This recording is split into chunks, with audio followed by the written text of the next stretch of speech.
Olá a todos, sejam bem-vindos ao nosso curso de Geometria Analítica e Cálculo Vetorial. Eu sou o professor Reginaldo e nós estamos na parte 2, que trata da geometria espacial.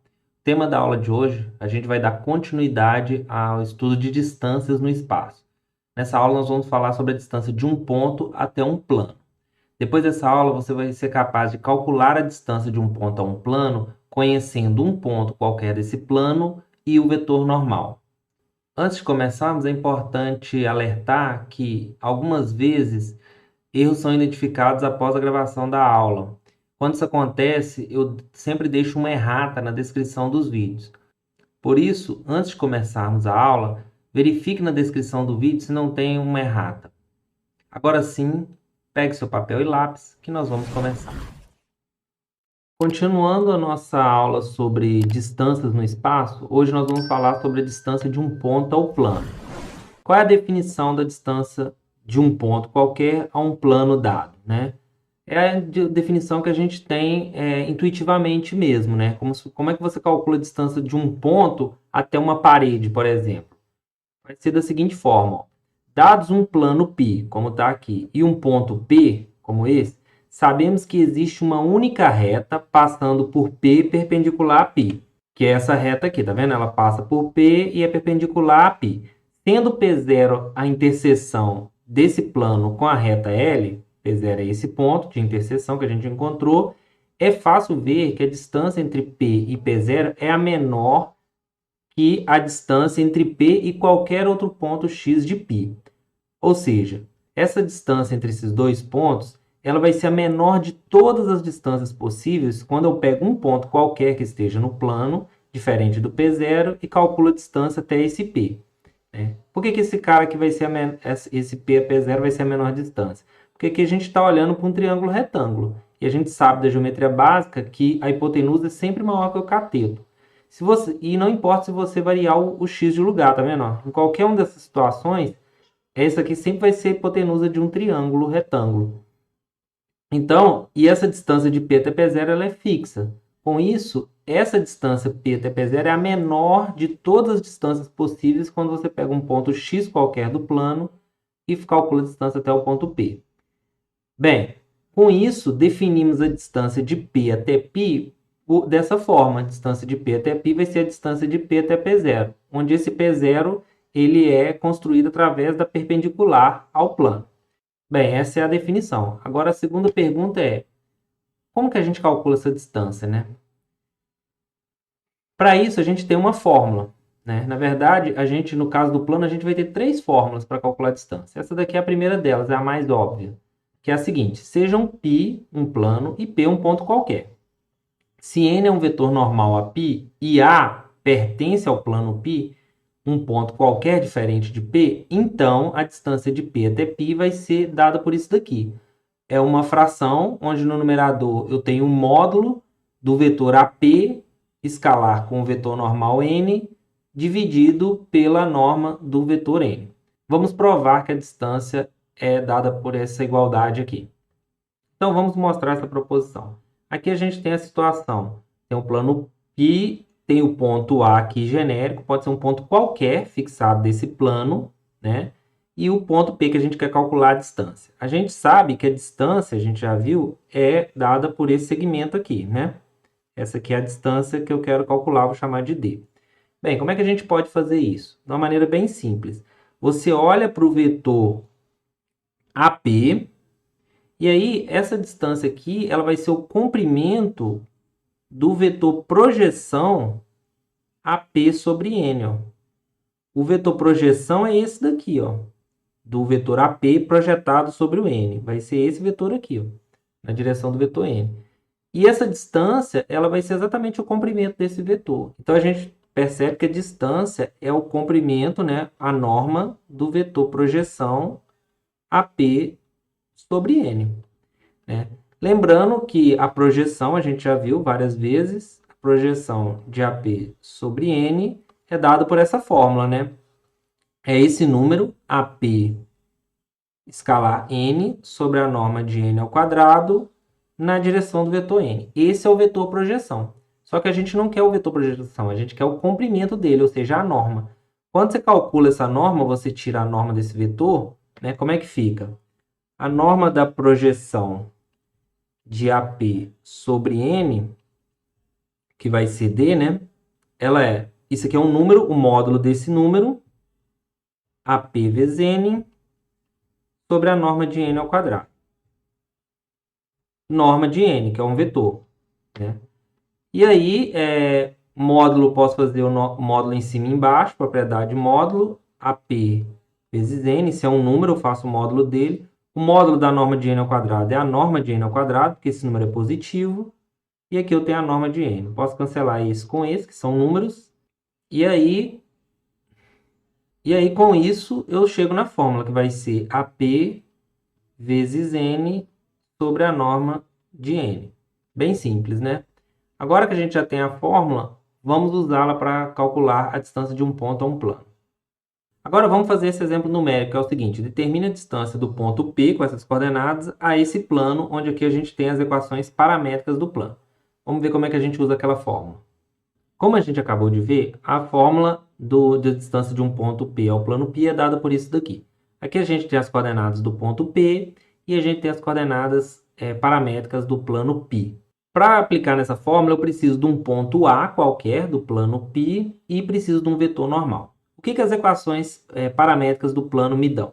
Elas me dão um ponto. Quem é esse ponto? São os termos independentes de t e s aqui. No caso, em x vai ser 1, em y vai ser 0 e em z vai ser menos 2. O que mais essa equação me dá? Ela me dá um vetor paralelo ao plano, que são os coeficientes em t, que vão ser 4, 1 e menos 2, desculpa, 0, né? Porque aqui não tem t.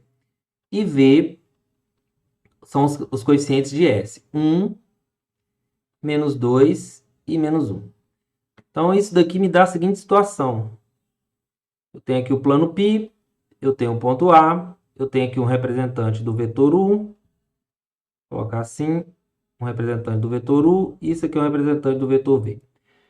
Como é que eu obtenho o vetor normal, que é o que eu preciso aqui? Eu já tenho A, já tenho P, falta o vetor normal. É só fazer o produto vetorial, porque a gente viu que o produto vetorial, ele te dá um vetor perpendicular ao vetor U e V ao mesmo tempo. Portanto, ele vai ser perpendicular ao plano. E aí, para isso, então, eu vou fazer esse cálculo.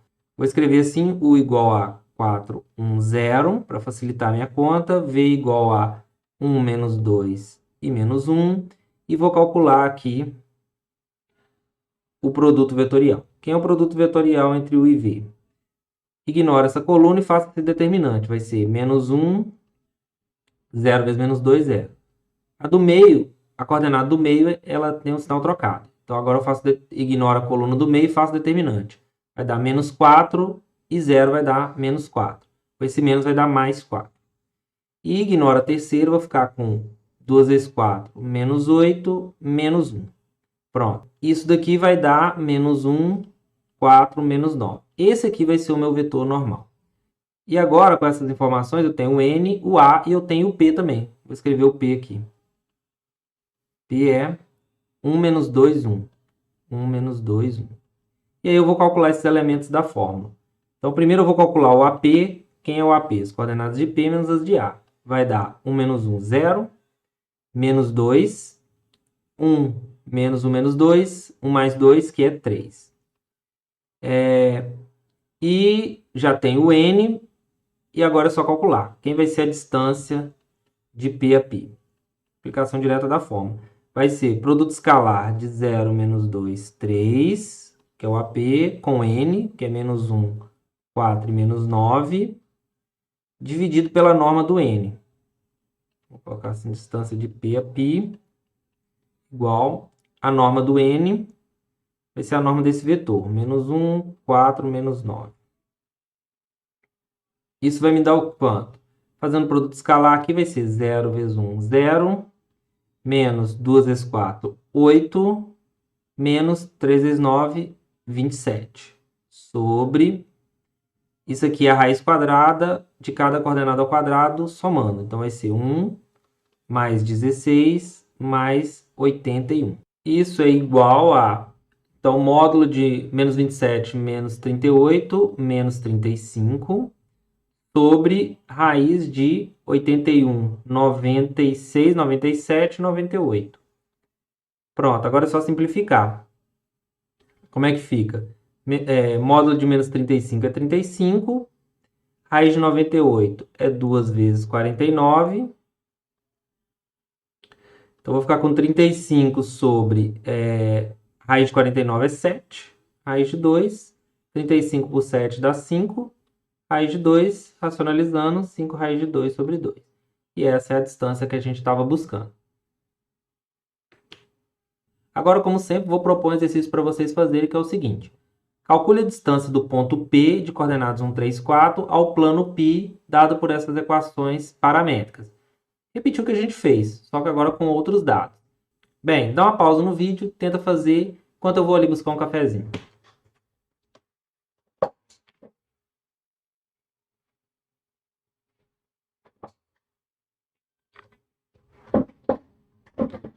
E aí, gente, voltei. Conseguiram fazer?